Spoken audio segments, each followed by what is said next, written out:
मित्रांनो, गेल्या 20 मार्चला the international day of happiness म्हणजे जागतिक आनंद दिनाच्या निमित्ताने वर्ल्ड हॅपीनेस इंडेक्स प्रकाशित झाला आणि या अहवालानुसार सलग 9व्यांदा फिनलंडला जगातील सर्वाधिक आनंदी देश म्हणून घोषित करण्यात आले आहे. बोलणे चांदी आहे पण शांतता सोने आहे, अशी फिनलंडमध्ये एक म्हण आहे. म्हणजेच एकंदरीत एकांत आणि शांतता आवडणारा असा हा देश आहे.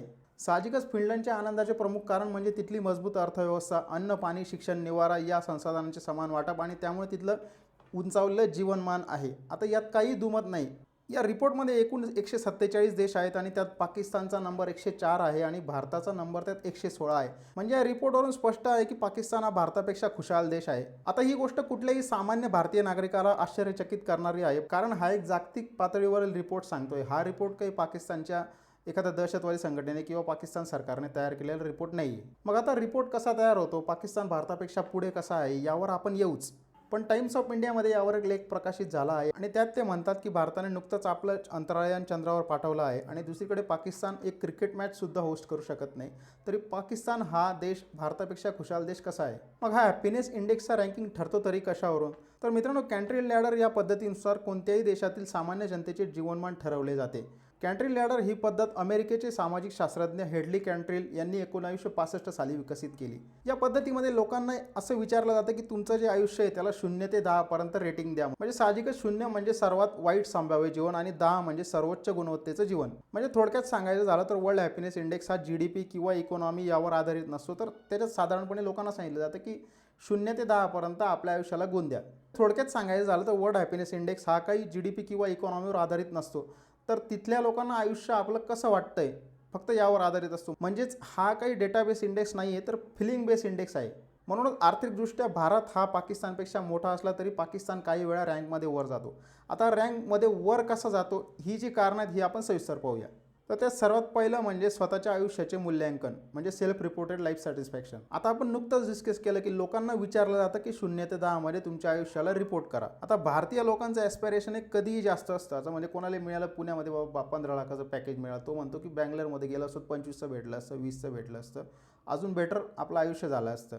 त्या उलट एक फ्लॅट झाला असता बाबा, अजून एक 4 व्हीलर आली वगैरे वगैरे. म्हणजे खूप प्रकारचे ॲस्पिरेशन असतात आणि त्यातून आपण कुठेतरी मानसिक तणावाकडे जात असतो. त्याउलट पाकिस्तानचं वेगळं आहे. पाकिस्तानमध्ये कधी कधी अशी वेळ येते की कुठेतरी एखादा बॉम्बस्फोट झाला तर तिथला माणूस असं म्हणतो की काल मी इथं जेवत होतो की बरं झालं बाबा, आज मी सुरक्षित आहे. म्हणजे जे चाललं आहे ते चांगलं चाललं आहे. म्हणजे भारताच्या तुलनेत एकंदरीत पाकिस्तानमधील लोकांची ॲस्पिरेशन ही कमी असते, म्हणजे खूप कमी असते असं म्हटलं तरी चालेल. आणि जे चाललं आहे आपलं ते ठीक चाललं आहे अशी त्यांची एकंदरीत भावना असते. तर पुढचं कारण हे की सामाजिक आधार व्यवस्था, म्हणजे सोशल सपोर्ट सिस्टीम. तर मित्रांनो, पाकिस्तानमध्ये अजूनही एक जॉईंट फॅमिली कल्चर आपल्याला आढळतं आहे, पण भारतामध्ये त्या उलट आहे की जॉईंट फॅमिली कल्चरचा काही इथं संबंध नाही आहे. जास्तीत जास्त विभक्त कुटुंबच आपल्याला बघायला मिळतात.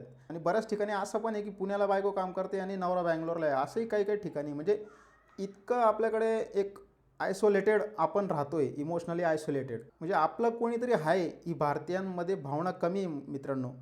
त्या दृष्टीने ती पाकिस्तानमध्ये जास्त आहे. म्हणजे आधीच तो जे देश छोटा आहे त्याच्यात संधी फार कमी आहे, रोजगार कमी, त्याच्यात ते लोक एकत्र कुटुंब पद्धती तिथं अजूनही आहे. त्या उलट आपल्या देशात झालेल्या शहरीकरणामुळे विभक्त कुटुंब पद्धती मोठ्या प्रमाणावर आपल्याला आढळते आहे.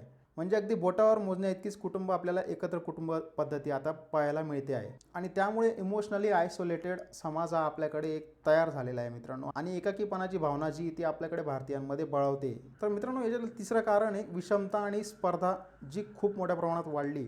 आता आपल्या भारतात जरी सदन समाज खूप मोठ्या प्रमाणावर असला तरी पण जी आपली आर्थिक दरी ती खूप मोठ्या पातळीवर आहे. तर मित्रांनो, भारताची इकॉनॉमी मोठी असली तरी वेल्थ डिस्ट्रीब्युशन एक खूप विषम प्रमाणावर आपल्याला आढळतं. त्याच्यात नोकरी लागली की लाईफस्टाईल मेंटेन करण्यासाठी EMI भरा वगैरे, या सगळ्यामुळे स्ट्रेस आणि अँझायटी वाढते आणि आपल्यामध्ये कुठेतरी मागे पडतोय अशी असुरक्षेची भावना जन्म घेत असते. आणि दुसरीकडे पाकिस्तानमध्ये आजसुद्धा कम्युनिटी बॉन्डिंग हे खूप स्ट्रॉंग आहे मित्रांनो.